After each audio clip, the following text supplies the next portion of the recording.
Daily News. Hey everybody, Sean Peck with the Metal Daily News, July 7th, 2021. Finnish cello rockers Apocalyptica are going to launch their first brand of coffee on Friday, July 9th. Woo! Iconic symphonic metal band. It's been at the forefront of its genre for almost 30 years. And now Apocalyptica coffee comes in time to celebrate the group's latest album, Cello. I don't know if it's cello or cello, and upcoming live performances. They were quoted as saying, "When our music puts you to sleep, you can drink our coffee and try to stay awake. We think that will really drive demand." In the how the hell did this band get so big, and more importantly, why department, Avenged Sevenfold's M Shadows has confirmed the band's next album will be released before the summer of 2022. Woo!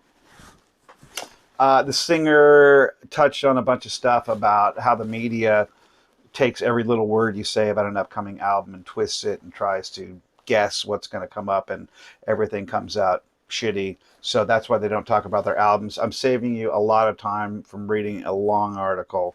I got my pre-order money set aside. I was going to pay my water bill, but fuck it. I'm going to go another 2 months without water just so I can be the first one to get that Avenged Sevenfold album. You should too.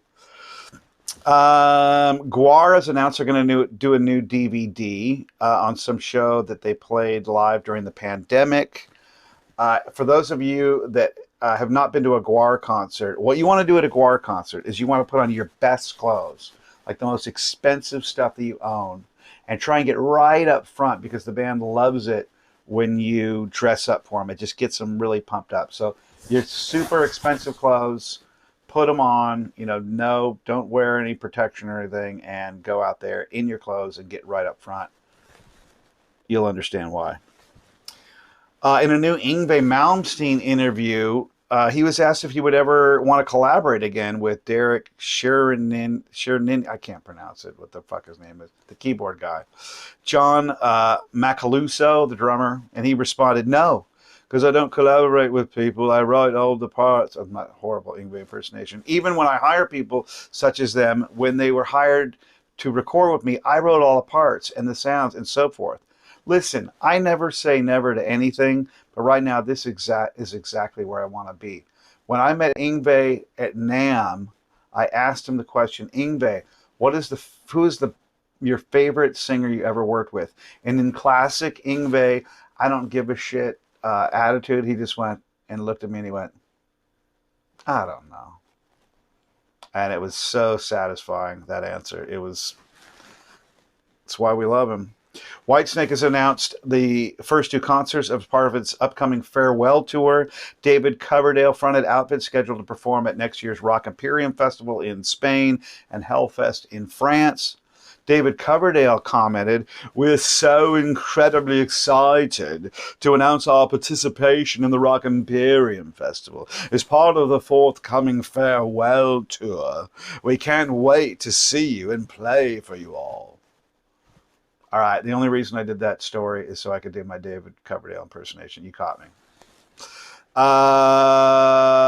Phil Collins was recently asked about his collaboration with Chaka Khan. He said he started working with Beverly Bond, who's got this thing that she created years ago called Black Girls Rock. It's an empowerment for women of color, girls of color that don't get a say. It's hard enough for a woman, even worse for a black woman growing up and all those other things. So they just give a voice and empowerment. They give inspiration for younger women of color. And then as I read the article, I was like, wait a minute, I didn't know this information. I am the father, this is Phil Collins talking, of 3 black girls. I have 3 daughters. Their moms, plural, are black. They're considered black women or little girls, so it's close to me. My wife is black. So apparently Phil Collins has a thing. And when I do the math and put 2 and 2 together, I'm sure he had a collaboration with Chaka Khan. They just collaborated. Just like Dave Ellefson collaborated on video with a fan. Had to get some Dave Ellefson in there. I'm sure all you people watching up there have collaborated on tour before. And last but not least, Shinedown guitarist Zach Myers spoke to the Jazza Show about the experience for the opening for Iron Maiden Europe 4 years ago. He said, the first night I walked on stage, I was like, this feels like your first show ever because no one gave a fuck who we were. Nobody, and I mean nobody. Do I really need to give the punchline here? You guys, all right, fine. It's 4 years later, and still nobody gives a fuck about Shinedown. I'm Sean Peck, the Metal Daily News. Hit it!